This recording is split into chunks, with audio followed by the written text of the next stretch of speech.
ಏನು ಒಂದೊಂದು ಅವರ್ಗೆ ಒಂದೊಂದು ಬಾಡಿ, ಒಂದೊಂದು ಅವರ್ಗೆ ಒಂದೊಂದು ಬಾಡಿ. ಏನು ಸರ್ ಬಾಡಿಗೆ ಲೆಕ್ಕ ಇಲ್ವಾ ಸರ್? ಆ ಜೀವಕ್ಕೊಂದು ಲೆಕ್ಕ ಇಲ್ವಾ ಸರ್? ಎಲ್ಲ ಹಂಗೆ ತಾನೇ ಬಂದಿರ್ತಾರೆ. ಸೂಸೈಡ್ ಕೇಸ್ ಇದ್ರೇನೆ ತಾನೇ ನೀವು ಮಾಡಬೇಕು. ಗೌರ್ಮೆಂಟ್ ಮಾಡ್ತಿದ್ದೀರಾ ರೂಲ್ಸ್. ಏನು ರೂಲ್ಸ್ ಮಾಡ್ತಿದ್ದೀರಾ ನೀವು? ಏನು ರೂಲ್ಸ್ ಮಾಡ್ತಿಲ್ಲ ಸರ್ ನೀವು. ಬರೀ ಬಡವ್ರಿಗೆ ಮಾತ್ರನೇ ನೋವು ಮಾಡ್ತಿದ್ದೀರಾ, ಇನ್ನೇನು ಮಾಡ್ತಿಲ್ಲ. ನೀವೆಲ್ಲ ಆರಾಮಾಗೇ ಇದ್ದೀರಾ. ಕೊಹ್ಲಿ ಜೊತೆ ಎಲ್ಲ ಆರಾಮಾಗಿ ಫೋಟೋಗಳು ತಗೊಂಡು ಎಂಜಾಯ್ ಮಾಡ್ತಿದ್ದೀರಾ. ಅಲ್ಲಿ ಒಬ್ಬ ಪರ್ಸನ್ ಗೇಟ್ ಹತ್ರ ಸತ್ತಿದ್ದಾರೆ ಅಂತ ಗೊತ್ತಾಯ್ತು ತಾನೆ, ಇಮಿಡಿಯೇಟ್ ಸ್ಟಾಪ್ ಮಾಡಕ್ಕೆ ಏನಾಗಿತ್ತು? ಪ್ರೋಗ್ರಾಮ್ನ ಕ್ಯಾನ್ಸಲ್ ಮಾಡಿ ಅನೌನ್ಸ್ ಮಾಡಿ ಎಲ್ಲ ಹುಡುಗರಿಗೂ ಸೇಫ್ ಗಾರ್ಡ್ ಮಾಡೋಕ್ಕಾಗ್ತಿರ್ಲಿಲ್ಲ. ಯಾಕೆ? ಎಜುಕೇಟೆಡ್ ಹುಡುಗರ್ಸೇ ಬಂದಿದ್ರು, ಯಾಕೆ ಲೈನ್ ಫಾರ್ಮ್ ಮಾಡಿಲ್ಲ? ಎಲ್ಲ ಇಂಜಿನಿಯರ್ ಸ್ಟೂಡೆಂಟ್ಸು, ಆ ಸ್ಟೂಡೆಂಟ್ಸು, BCom ಎಲ್ಲ ಮಾಡಿರೋರು ಸ್ಟೂಡೆಂಟ್ಸ್ ತಾನೆ. ಸ್ಟೂಡೆಂಟ್ಸ್ಗೆ ಬುದ್ಧಿ ಇಲ್ವಾ? ನಾವು ಹೋಗಿರೋದು ಹಿಂಗೆ, ಇನ್ನೊಬ್ರು ಜೀವ ಹೋಗ್ತಿದೆ ಅಂತ ಅದ್ರ ಮೇಲೆ ಟ್ಯಾಂಕ್ ಮಾಡ್ಕೊಂಡು ಹೋಗೋ ಅವಶ್ಯಕತೆ ಏನಿತ್ತು? ಅಷ್ಟು ನುಗ್ಕೊಂಡು ಹೋಗೋಂಥದ್ದು ಏನಿತ್ತು? ಅವನೇನು ದೇವ್ರ? ದೇವಸ್ಥಾನಕ್ಕೆ ಹೋಗ್ತಾ ಇದ್ದೀರಾ ನೀವು? ನಮ್ಮನ್ನ ಈಗ ದೂಷಣೆ ಮಾಡ್ತಿದ್ದಾರೆ, ನೀವು ಪೇರೆಂಟ್ಸ್ ಆಗಿ ಬಿಟ್ಬಿಟ್ರಿ ಅಂತ.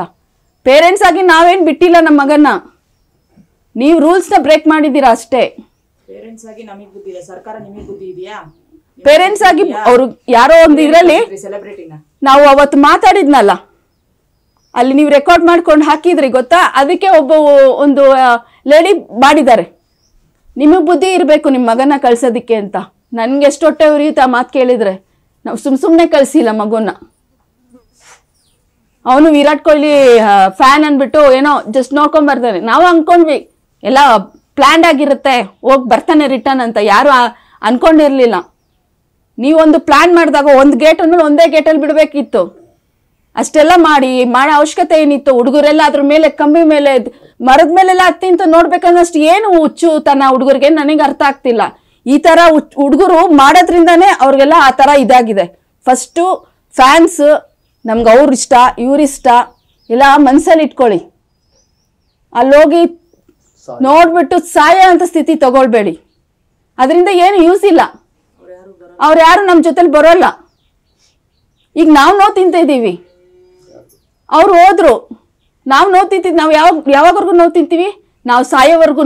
ಅದು ನಾನು ಸತ್ತ ಮೇಲೆ ನಾನು ಮರೀತೀನಿ. ಅಲ್ಲಿವರೆಗೂ ನಾನು ಇದನ್ನು ತಿನ್ನಲೇಬೇಕಲ್ಲ ನೋವು. ಅದೇ ಥರ ಎಷ್ಟೊಂದು BE ಮಾಡಿರೋರು, ಡಾಕ್ಟ್ರ್ ಮಾಡಿರೋರು, ಅವರು ಎಷ್ಟು ನೋವು ತಿಂತಾರೆ. ಮದುವೆ ಆಗಬೇಕಾಗಿರೋ ಹುಡುಗಿ ಸತ್ತೋಗಿದೆ. ಎಷ್ಟು ಜೀವನ ಜೊತೆಲೇ ಆಟ ಆಡಿದ್ರಿ ನೀವು.